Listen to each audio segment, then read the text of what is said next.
Hi, my name is Andrew Zwang, and my project is all about understanding which NBA players are clutch during crunch time and if that behavior is predictable.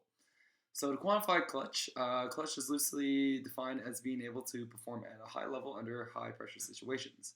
I've chosen to compare players' shot percentages overall against under pressure, and more specifically, I want to see the difference between the two, something I'll label as ability depreciation.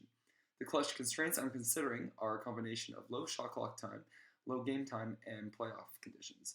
So, for each of these constraints, I've investigated interesting relationships and I've trained a regression model to predict a player's performance under this specific constraint. So, one constraint I'll walk through is the last 3 minutes of the game where the score is within 5 points. The graph here shows that there's a clear discrepancy in mean field goal shooting percentages under regular and low game time constraints.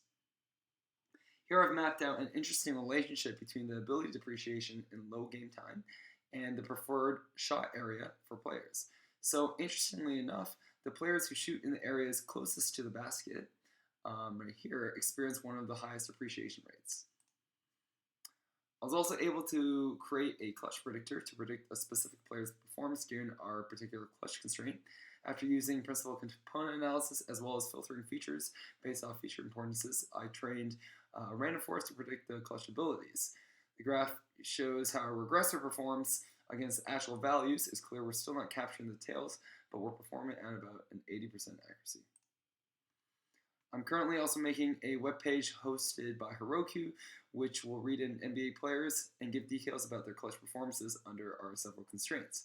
I also have a clutch predictor, which will take in feature values from a model to predict clutch values. This is clearly not fully done yet, but I also plan on presenting most of my relationship findings during my investigation on this page.